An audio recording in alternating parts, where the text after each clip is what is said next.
Enchantée.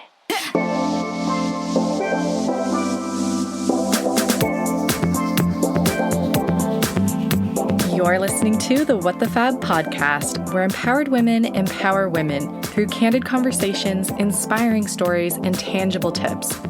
I'm your host, Elise Armitage. I'm a digital creator, and I left my 9-to-5 job at Google to chase my dreams of being an entrepreneur. I'm so happy to have you here. Let's get into some real talk.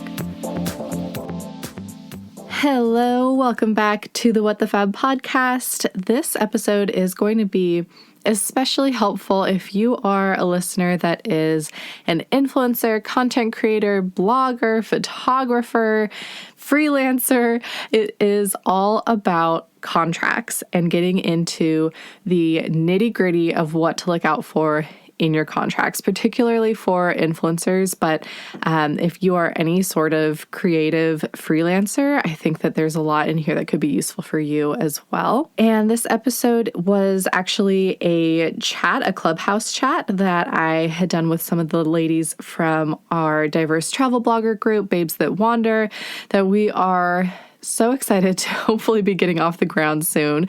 We had launched Babes That Wander at the beginning of 2020, and then the pandemic hit. So it had been put on pause, but now the babes are getting vaccinated. So we're super excited and hopefully going to be kicking that group off and back up and running. So that is exciting. But in the meantime, we did this Clubhouse chat because we had done one a few weeks prior all about setting your rates and negotiation tips for content creators and influencers.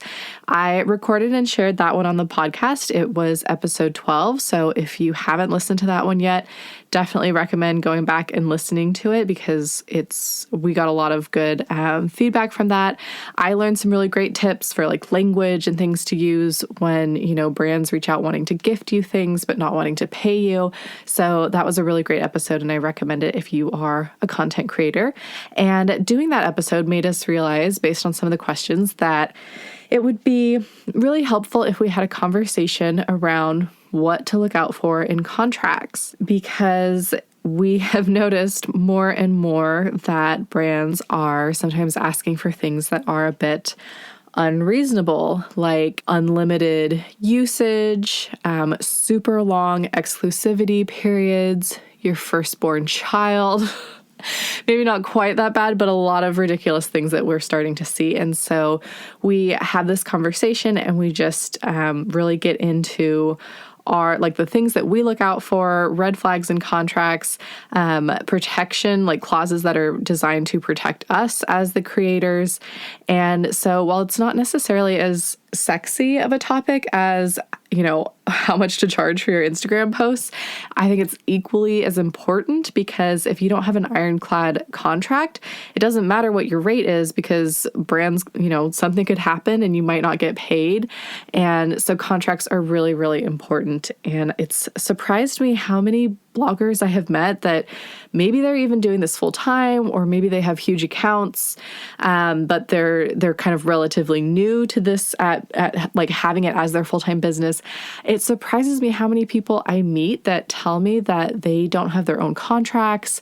They just did a campaign and they didn't even use any kind of contract, like their own or from a brand. So always have a contract. We'll get into all of those details. I also want to let you know that I have a great freebie download for you. I have decided to make my personal contract that I use for campaigns available for you to download and use for free. So you can grab that at the show notes. It'll be at whatthefab.com/influencer-contract.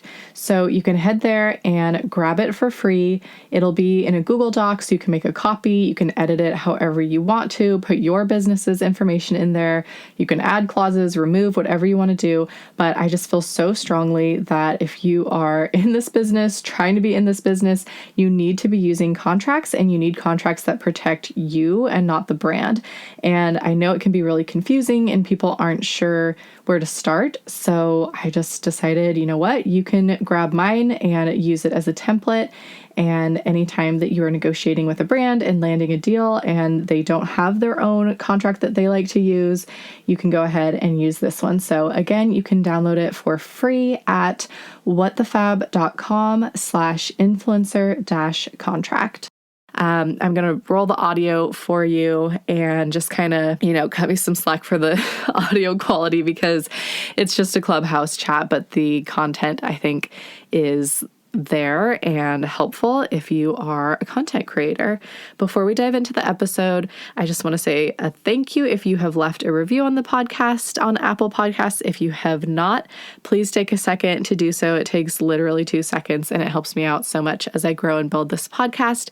And if you have not subscribed yet, be sure to do that through whatever platform it is that you listen through. I do these episodes once a week, so hold me accountable, subscribe so that I know someone is listening on the other end as I release these. It's always really exciting to hit publish and then see the listen numbers start to increase. So it's really fun to be in your ear every week. And with that, I will just play our Clubhouse chat. So we are here to talk about kind of the nitty-gritty of brand partnership contracts.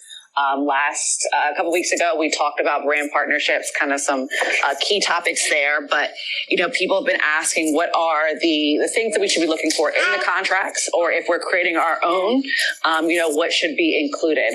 So here we have some of the lovely ladies from the Babes That Wonder, which is our collaborative travel group that we have. We haven't been traveling yet, but we hope to. And we also celebrate diversity and inclusion and everything that's going on, talking about this big topic. So some of the girls here are going to first introduce themselves, and then we're going to kind of get into the main topic and talk about those things. So ladies, if you would like to introduce yourselves very quickly, kind of just give a who you are, what you do, and then we'll get started. Hi, everyone. I'm Lauren. My social media is under Lauren Cakes. I am located in downtown Salt Lake City, and I post mostly about fashion and beauty. I am a mid-sized fashion blogger, so I like to focus on outfits that make your body look great and you feel great. And I'm happy to be a part of this group, so thanks for joining. Hi, everyone. My name is Jessica of the blog Miss More Style. I've been on a blogger since 2013, and I focus on affordable fashion and lifestyle, but with an eye for things that have a high-end feel or look, because I have expensive taste, but I myself am also on a budget, and I am also happy to be part of this panel today. Hey everyone, my name is Elise. I write the travel and lifestyle blog, What the Fab. I've been blogging since 2012, and 2 years ago I left my corporate job at Google to blog full-time. And I am super passionate about supporting other women and getting them comfortable with negotiating, discussing rates, talking real numbers. And I also wanted to give a quick shout out to a couple other women that are part of our group. They are based in Texas. So as you can imagine, things are pretty crazy for them right now. But Casey from Streets Beats Eats is a really fantastic follow for mid-size fashion and body positivity. And then Jessica from My Curly Adventures, she has an underscore at the end of her handle. She does really great travel guides for finding hidden gems in Texas. So I wanted to mention those ladies as well. Oh, and on Instagram, I'm at WTFab. Hi guys, my name is Greta, and I am a style and travel blogger out of Nashville. My blog is gretaholler.com, and I have been blogging since 2016, and I write about tall girl style. I'm 5'10". And then I also write about places my husband and I travel to, as well as everything you need to know about coming to Nashville, Tennessee, aka the Bachelorette capital of America. And I'm excited to get started today. And I am Aisha of livinglife.com. I'm a fashion, beauty, and luxury lifestyle blogger that talks about how to live your luxurious lifestyle while staying on a budget. And I've been blogging probably for the past 5 years. And it's also kind of changed along the lines of, I also include motherhood now, as I talked about the child in the background. But again, for those who are joining, we are the Babes That Wonder group. And we're going to be talking today about those little detailed things in brand partnership contracts that you want to look out for. Make make sure that they're included so that as whether you're reading ones that are sent by the brands or creating your own, you're making sure that you're covered. So let's start out, ladies, by first talking about the main things to look for in a brand contract if it's sent by the brand. Maybe some things that brands try to slip in there that you definitely should be looking for to make sure you're covered, or things that you just want to make sure are included in those brand contracts. I think the first thing that I always look for is in perpetuity. That's like the number one red flag. That's like the first thing that I go into the contract and look for, because you never ever want to sign a contract where they want to use your content in perpetuity. And then also like the license for where they want to use that. I've seen contracts where they sneak that in, where it's like basically they want to use your likeness, your content anywhere from a billboard to a TV ad to their social media, their website, like literally everywhere. So that is one thing that unfortunately I see pretty commonly. And that's the first thing that I circle and tell them to change. Go ahead, Lauren. You're about to talk. No, I was just I have an entire list of things. I was going over a contract yesterday, and so I flagged all of the things that I really look for. But you go ahead, Aisha, and then I will talk. No problem. All right, sounds good. The one major thing that I look for is in the compensation. So one, to make sure that the rate that I negotiate for is included, but also something I've been seeing getting slipped into a clause that's been getting called out by a lot of influencers is brands have started putting in this statement that says this rate is only guaranteed to pay if a certain threshold is reached. A lot of brands have this expectation that there needs to be an ROI, which of course I completely agree. But of course, as influencers, we can't force someone to click the button and buy it, which is just where we are. So one thing I've been seeing is some brands have been putting in this, I'm not going to pay you the full amount unless out of your followers, we get at least 100 clicks. And it could be more, or it's 1% of your following. So that's one thing I've definitely been keeping an eye out for, just because I've been seeing it in some of my contracts, as well as in some of the contracts that I've actually been hearing from other influencers saying, this is happening. What do we do about it? There was actually a discussion in the reward style Facebook group that has a lot of bloggers and influencers this morning. And somebody was talking about a brand that came back after a collaboration and they weren't happy with the amount of return. In this specific instance, it was link clicks. They were asking for a certain number of link clicks, but they didn't communicate that to the influencer. So oftentimes when you get a contract, there will be a lot more nitty gritty, as our group says, that maybe wasn't talked about in the email. And I don't like to get all the way to the contract and then have to go back to the brand and say, hey, I want you to change this, this, and this. This doesn't sit right with me. I would rather have that all hammered out before the contract even hits my email. So a way to do that is to make sure that you are communicating with the brand what they are hoping to get out of the collaboration before they even send the contract your way. So make sure that you're asking them, what are you looking for? Is it content rights, aka image rights, or use of your images in ad campaigns? Are they looking for link clicks? Are they looking for sales? Are they looking for brand awareness? All of these things are different ways or metrics, if you will, that a brand can track how a campaign is doing. And I like to get that taken care of before the contract even comes. That way there's no miscommunication. This episode is brought to you by Flowdesk. Flowdesk is an incredible email marketing service provider, and they are the platform that I use for my email campaigns for What the Fab. The platform is so intuitive and easy to use. It's very drag and drop. And best of all, it's aesthetic AF. The templates are beautiful, and you can easily add your own brand colors to it to make sure that your emails look and feel like you. I used to use MailChimp back in the day, but after trying Flowdesk out about a year ago, I was in love, and I know you will be too. You can give Flowdesk a try for 30 days free, and if you want to keep them, which I know you will, you can use my referral link to lock in a 50% off price at $19 a month and lock that in forever. You can get this offer and try it for free at whatthefab.com/Flowdesk, and that is spelled FLODESK. That's whatthefab.com/Flowdesk. I can't wait to see what stunning emails you create. Okay, let's get back to the episode. I always like to check for exclusivity. Like Lauren said, I definitely prefer to discuss that before we get to the contract stage, but I have had it happen many, many times where, for example, just happened this morning, I had been discussing exclusivity with a brand, and it's a year-long partnership. So a year is a very long time to be exclusive to one category.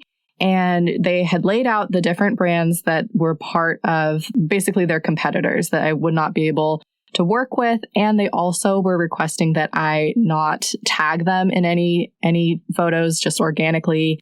And we had come to an agreement. When I reviewed the contract this morning, they also had slipped in Amazon, which is obviously a huge marketplace and retailer that I link to very frequently on my stories, hadn't been discussed at all. And so I had to go back to the brand and discuss with them, like, can we just focus it on this specific brand category and I can still potentially work with Amazon and link to them in the future?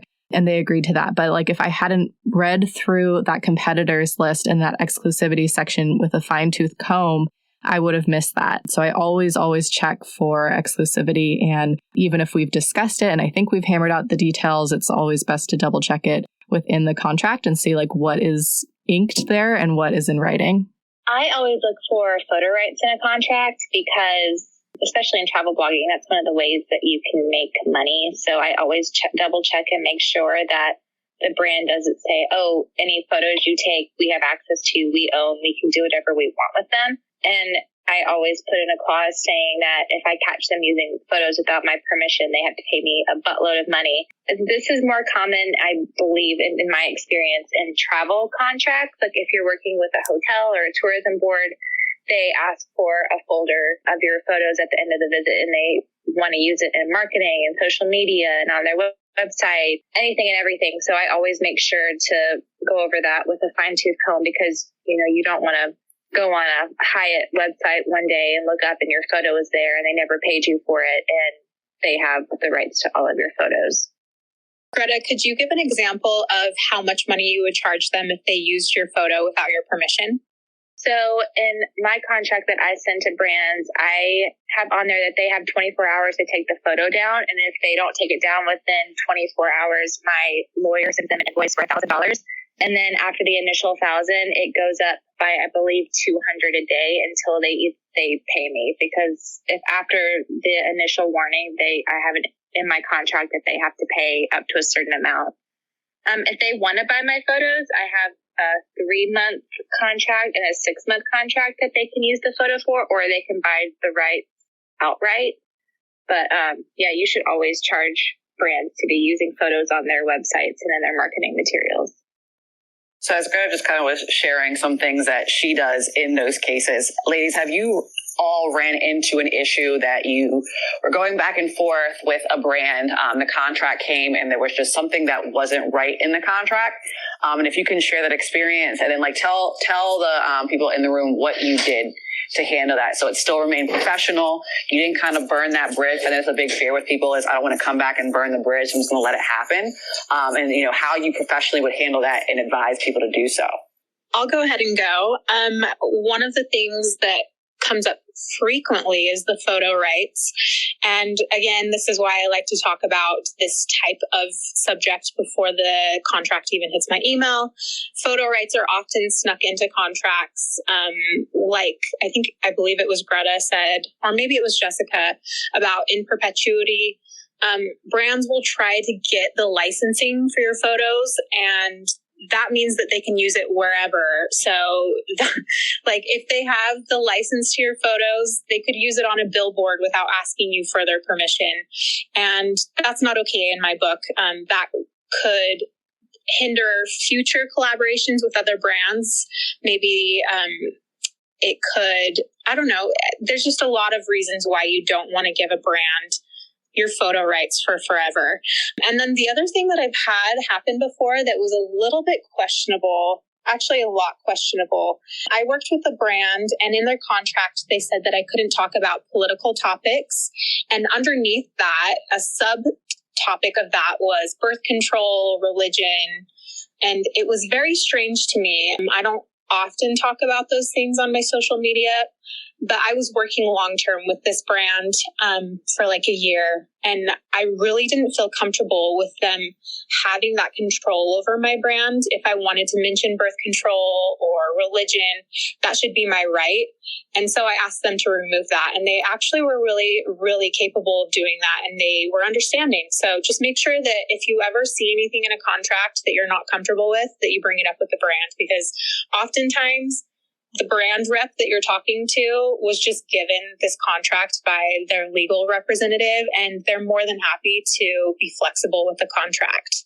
I was going to say I had something similar happen, which was really interesting, and I handled it in a certain way where there was a clause that said, certain things I can't talk about. And one of them actually included race. I couldn't say anything that was someone would take as racially charged. And actually went and asked the brand back saying, I saw this, like, can you define what this means? Like, I'm not someone who's going to say racist things, but I wanted them to put clarification about anything mentioning race.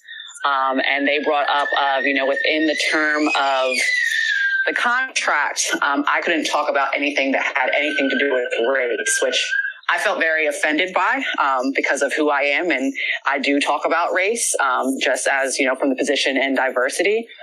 So I actually went back to the brand and kind of explained my platform. I sent links actually to my about page saying, just so you know, this is who I am. I've always talked about this as the community I have, and they're looking for that content. So for you to limit me in what I can say is not aligning with who I am. Which just wouldn't be a partnership that would, be good for either one of us. If they're not actually supportive of who I am, then, what is the point of working with me? And they took it very well. They were like, you know what, we need to look deeper into this, and we completely understand where you're coming from. I didn't end up working with the brand at the time. They did come back and say, we removed it. Do you still want to move forward? But I think because it rubbed me the wrong way, because that clause was in there in the first place, I was just like, this is not the brand I want to work with.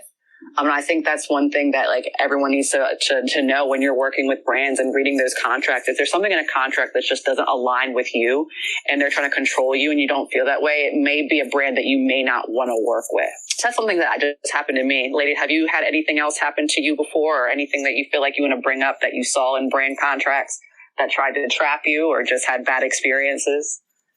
One lesson that I had to learn the hard way, and this might sound like duh, but I'm going to say it anyways, was that you always want to make sure that you get the countersigned and fully executed version of the contract in the document. And sometimes I have to really chase brands. Like, I have my own contract, but sometimes brands have their contract that they prefer to use. And when they send it to me, I sign it and send it off right away, and I ask for the countersigned version. Sometimes, PR agencies or influencer marketing people at companies, they're juggling so many different influencers and campaigns that they're working on that if I don't follow up with them, they don't send me the countersigned version. And so an example of when I realized how important this was, I was working on a campaign, and it was a combination of sharing content on my channels, and then I was also planning an influencer event for them in San Francisco. And it was an app that they basically are focused on connecting women for networking. And about midway through the planning, they decided they wanted to cancel their event. I think maybe they hadn't gotten their second round of VC funding like they were planning on. And so they were just really trying to reel things back. And of course, I was frustrated because I had already done half of the work for the planning.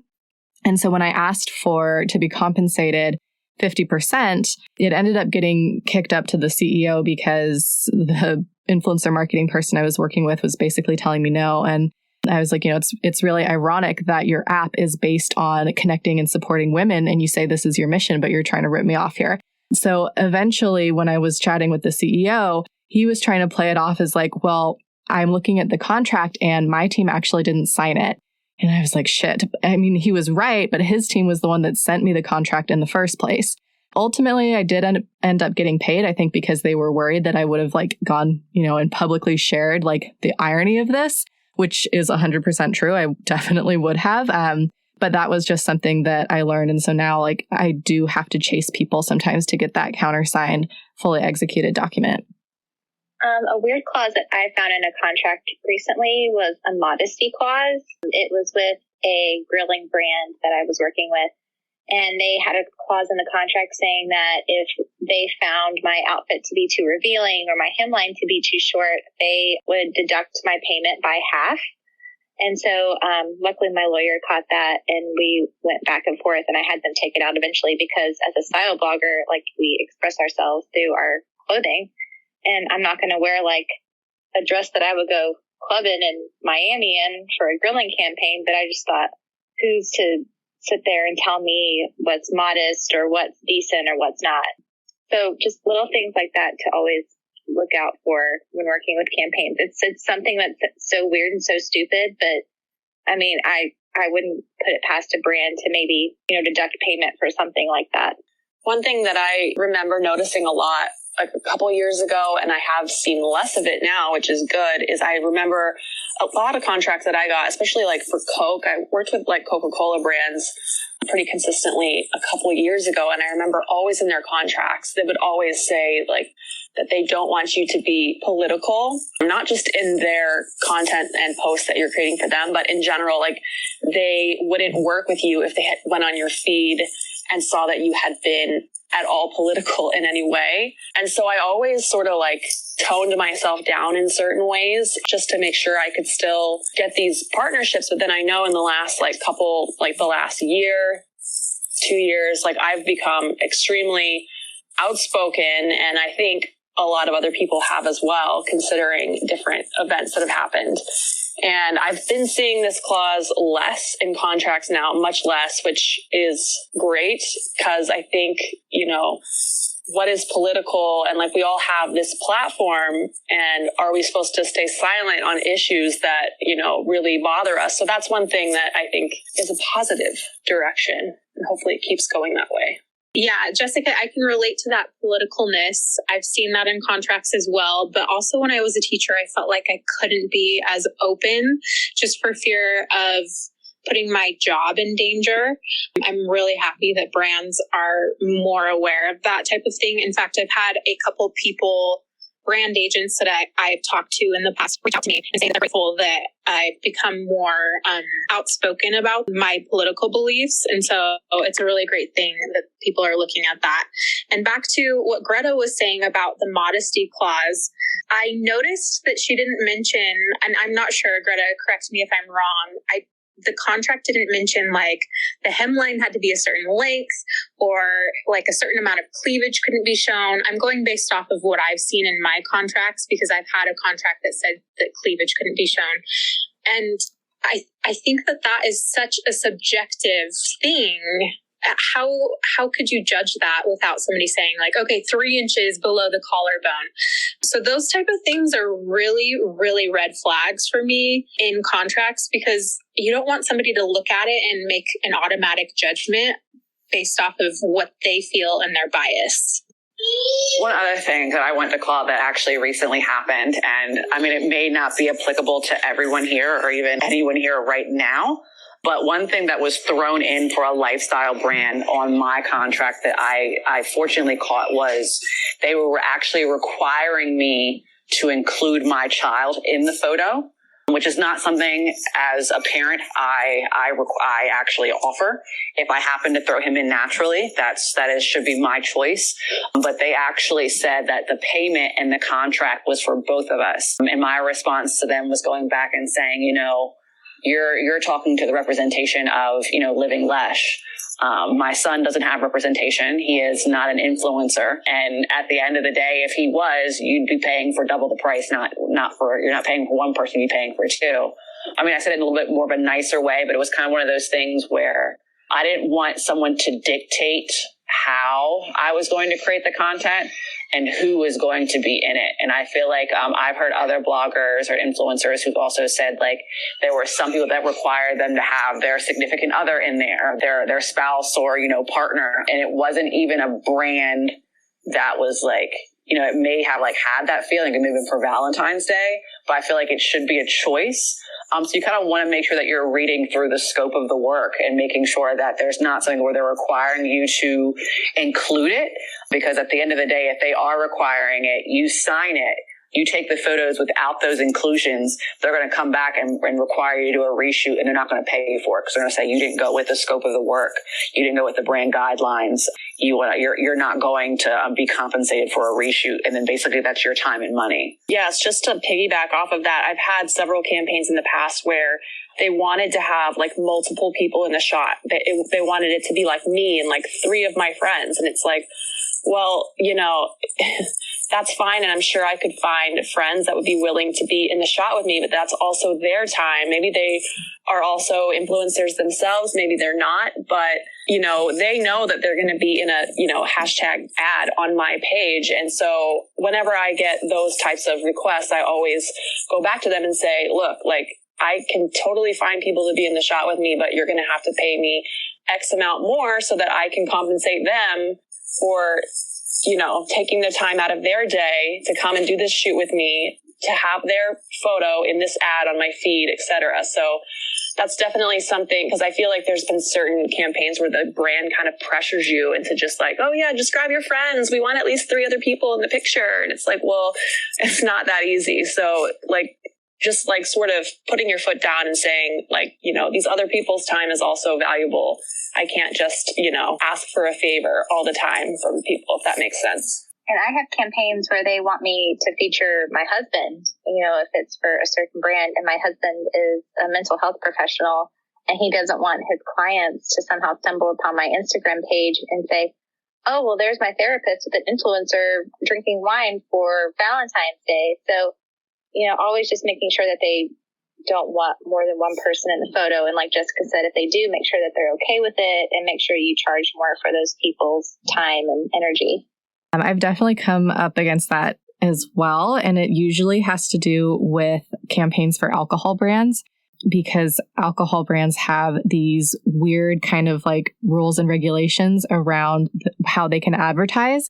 And there can't be any hint of excessive drinking or drinking by yourself. So that's why like all the alcohol brands that I've worked with, they always require at least one other person to be in the shot with you. And so one workaround that I found for that is doing kind of, like the follow me to style photo, like where basically I'll use my husband's hand and he'll be cheersing me. And that's always been enough to indicate like I'm not drinking alone by myself.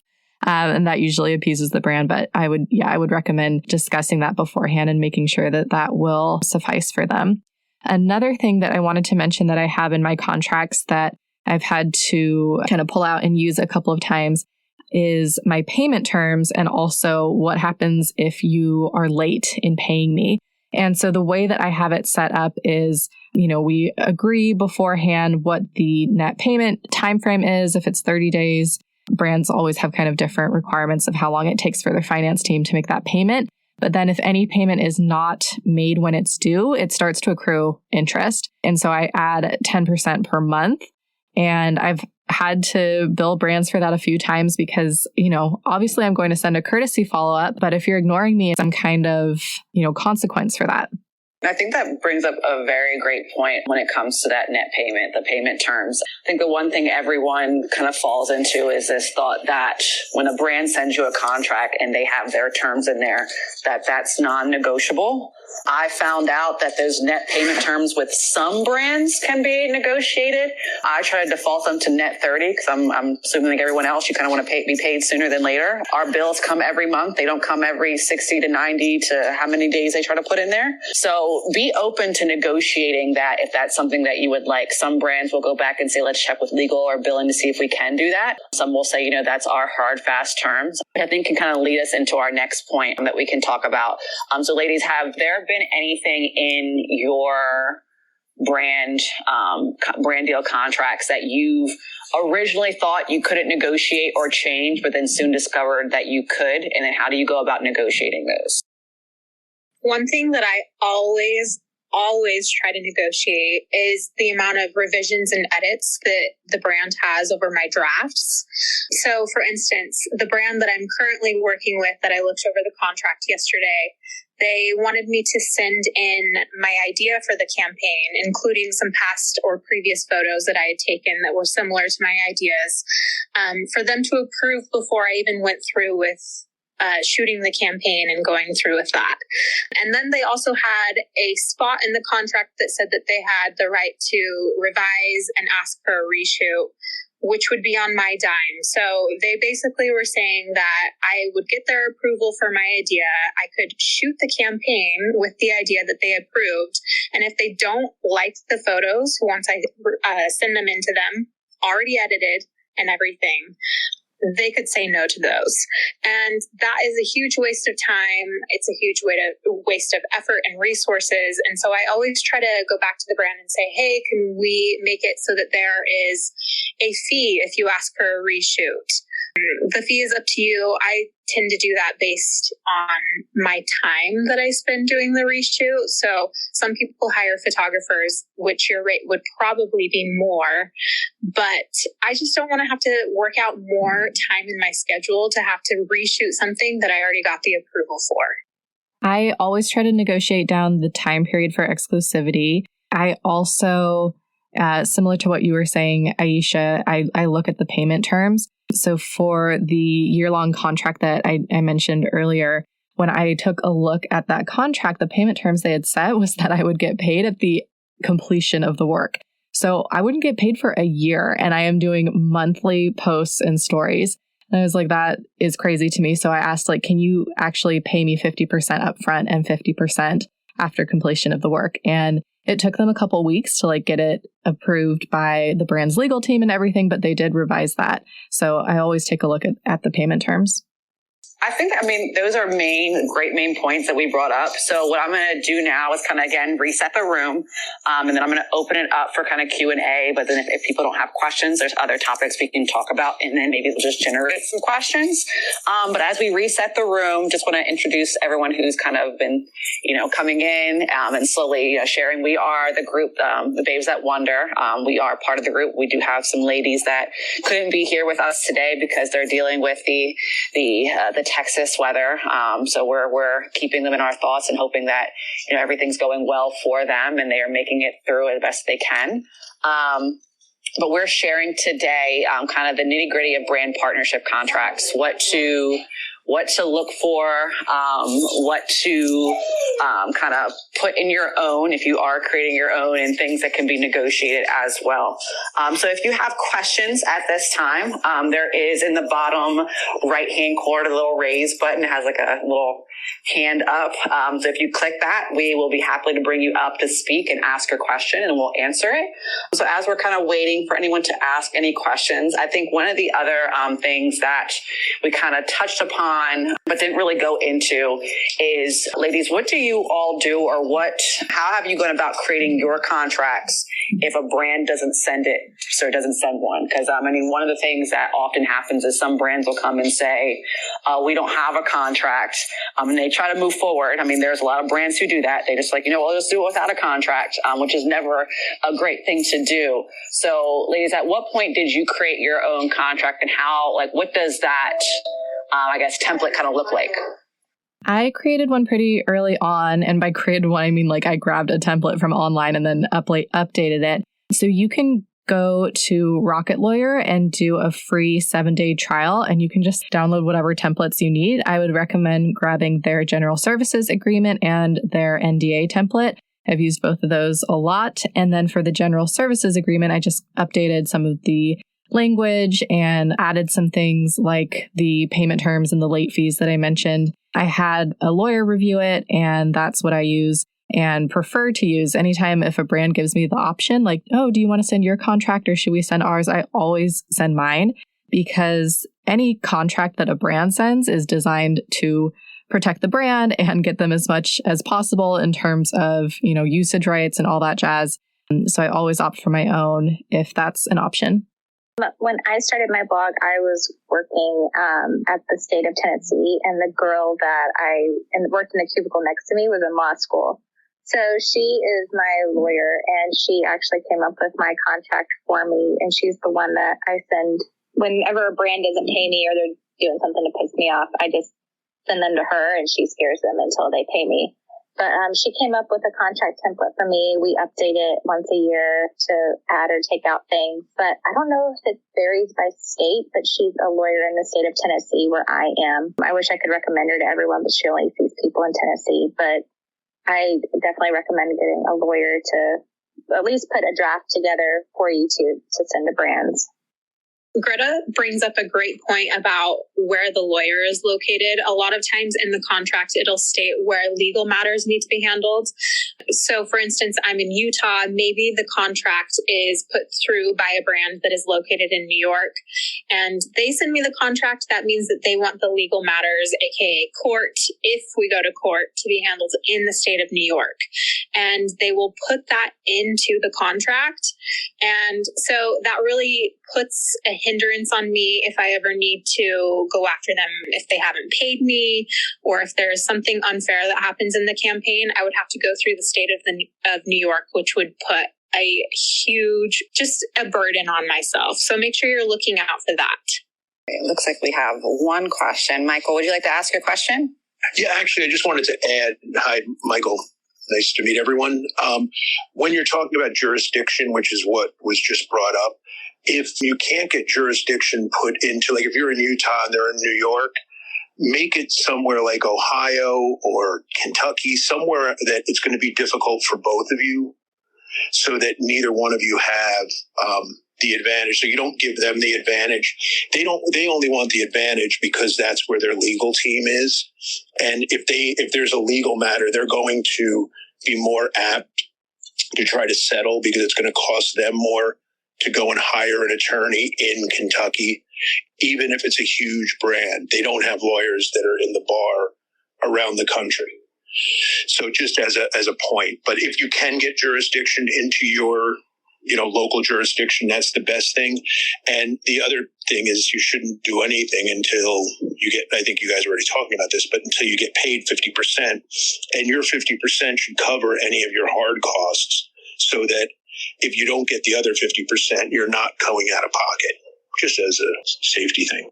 Oh, we appreciate it. Thank you so much for adding that. So I've looked at jurisdiction. My manager handles a lot of that, but I never really knew, and I kind of let him have that one. So I guess another thing that we can talk about is, and I think this is just something that's happened, is if you're already signing a contract and something happens, how do you go about handling it? So I guess an example I can start with is, this actually happened to me recently. I was working with a brand. We had signed on for certain deliverables. And one thing that they added on was just kind of covering or doing extra stories for the way something was being delivered.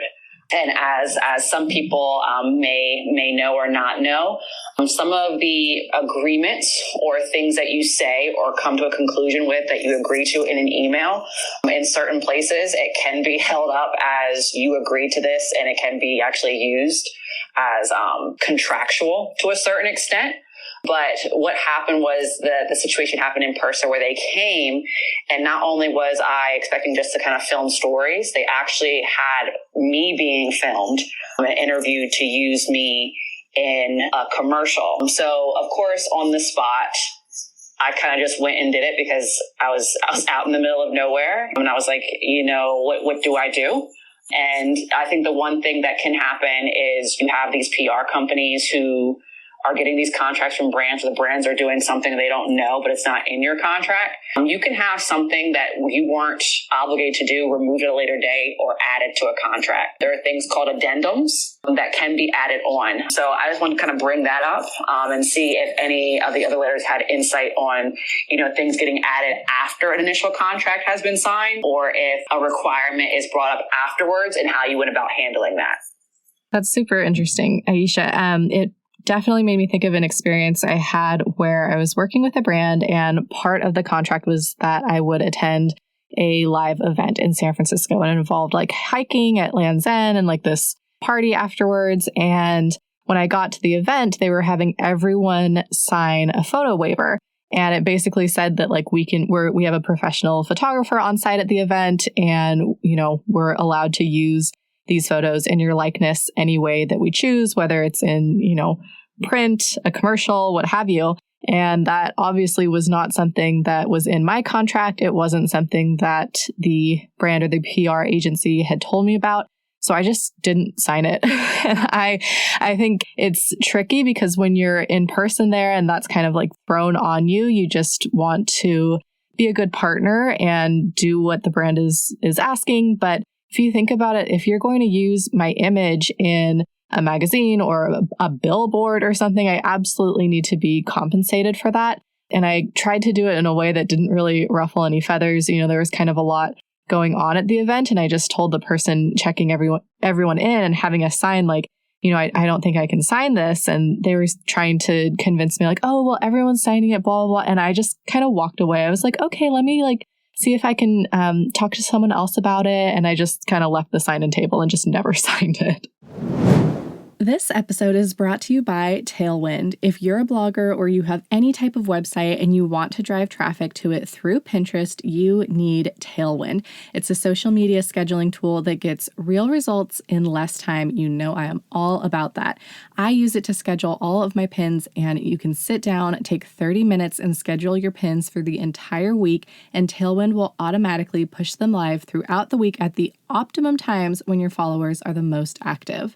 The other thing that's amazing about Tailwind is the community feature through tribes. So you share your pins in other like-minded tribes or groups, and you all repin each other's pins, giving everyone's content a huge boost.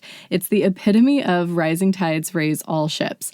I've seen my website traffic from Pinterest go from a few thousand visitors a month to tens of thousands of hits just from Pinterest alone, and this really began to climb when I started using Tailwind. You can also use it to schedule your Instagram posts. Again, I am all about time batching for max efficiency, so you can just sit down, take an hour, and schedule all your Instagram posts, and Tailwind will automatically push them live for you throughout the week. You don't have to do anything beyond that. You don't even have to open your phone up. It's amazing. So if you'd like to try Tailwind for free, I've got a referral link for you. Go to whatthefab.com/tailwind for a free trial plus a $15 credit if you do decide to hop on a paid plan in the future. That's whatthefab.com/tailwind, and Tailwind is spelled tail, Tail, wind, WIND.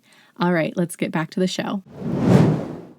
Yeah, I think those are always things that happen, especially with events. I've seen those as you get there and they're saying, you know, we just want you to go. We want you to attend, which is something, if you don't know, you can charge for. They want you to attend.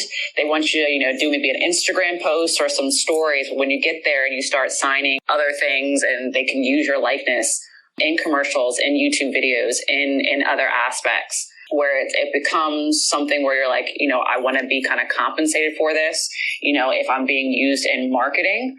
And I think that's also comes to the other point is, you know, we were talking about this earlier with the photo rights is if you go to an event and they use it for marketing, you can end up in an ad where they're generating revenue from you. So you kind of want to make sure that anything where your likeness is being used or you're being used, or even like if they're getting clips of your voice, which can be manipulated to say something else, that you're making sure that you're covered, that if you're releasing something and you can't go back and say, I'm not going to allow you to use this, you've already kind of signed over those rights. Ladies, did you have anything else that you kind of wanted to add on to that topic? I mean, it can be done if you say no. I went to an event in Nashville and they were filming for a really crappy reality show. And I told them that I didn't want to be on camera and I didn't want my name and likeness. So they put a red Post-it on my shirt. And that way the camera crew and the photographers knew that I didn't consent, and they just made sure not to shoot around me. So if you say no, it can be done. You just have to stick to your guns and be kind of ballsy about it. Hey, Alicia. If you have a question, you just want to add something. We Hey. anything. Hey, what's up, guys? I just wanted to add something. And this is awesome that you ladies are putting this room together. And I think it's such an important topic to cover. So kudos to you all for contributing for this important topic. One thing that I wanted to add too, which is something that I learned from my partner. So I guess I should probably introduce myself for those of you guys who don't know who I am. My name is Aisha. I am a lifestyle and travel blogger. I have been blogging for almost 10 years now, and I've been full-time for about 4 years. My boyfriend is a professional food and hospitality photographer. So he actually had a lot more experience than I did creating contracts on his own, because his whole thing is he has to create contracts, and he really gets in the nitty gritty of usage and everything like that in his contracts, because that's his bread and butter. And one thing that I kept seeing in my contracts that's super sneaky that I had no idea about until I met him was there's a clause called work for hire. And if you see that clause in your contract, run, or at least just tell the brand about it. So basically, I had no idea, but anytime you see the words work for hire in a contract, that means that the company owns I don't know why, oh my gosh, sorry, my phone is going off like crazy right now. But anytime you see that clause work for hire, that means that the company owns a copyright of your work from the start to the finish. So they could come back and that could bite you in the behind. I'm trying not to curse here, but yeah, that could really come back and really mess you up later on, because that really even means too, like everything from your raw files to your content in the edits, everything from top to bottom. So the first thing that we do when we get a contract, we specifically search for the keywords work for hire. And if we see that, we just tell the brand that they need to remove it. And seriously, guys, just remove that from your contract, because that's like at least 5 or 6 figures worth of work that you might be giving to a brand for no reason. That's really interesting, Alicia, because I've seen that in my contracts, but I've also gone back to the photo rights and it said that I, the creator, still owned those and everything. So thank you for saying that, because I probably have fallen into that trap. Anytime I got you. And it's really sneaky. Like it's just a really like garbage thing that brands do sometimes, and it's contradicting. But yeah, don't sign anything. Just get that work for hire taken out. Love you guys. You guys are doing great. Thank you so much for adding that in, because it's definitely something I didn't even know as well. But I think at this point, we're getting to the end of the hour. We don't want to hold everybody all night. So I just kind of want to close out the room and saying, if anyone has any specific questions, feel free to raise your hand. I'll bring you up. But if there are no questions, or you're just like, I don't want to speak in there, I know speaking here can be daunting, feel free to reach out to us ladies. I mean, I could kind of speak for myself and also speak for the rest of the ladies, is that we're always here to support each other in the influencer space. So if it's like a quick question, you're just kind of like, I saw this, what would you do? The ladies may be open to helping you. You can go and click on our individual profiles, follow us on Clubhouse, follow us on Instagram, kind of follow along on any of our other social media to see what we're doing. But I guess we're going to sign off. Thank you all for coming again. All right. Thank you so much for tuning into this episode. If you're an influencer, content creator, I hope that it was helpful for you and you learned some tidbits and things about what you need to be including in your contracts or looking out for to make sure that they're not in your contracts. And also a reminder to grab this episode's freebie. It is my personal contract that I use for my sponsored influencer campaigns. I'm putting it out there for free because I just believe so passionately that y'all need to be using contracts. And I know it can be confusing and people are kind of unsure where to start. So grab this template, use it for yourself for your future sponsored campaigns. You can get it at the show notes, and that will be found at whatthefab.com/influencer-contract. So go ahead and use that and enjoy. Like I said at the beginning of the episode, your contracts are just so important, and, making sure that they are ironclad and you're reading through them with a fine-tooth comb is only going to help you and your business. So with that, I will just ask you sweetly one more time if you could rate the podcast. If you have not already, it takes literally 2 seconds and it helps me out so much.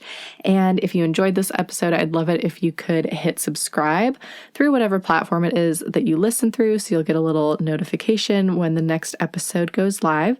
And lastly, share this episode on your stories. Tag me at WTFab. I'd love to reshare it. I'd love to hear what your biggest takeaway was. And with that, I will be back in your ear next week.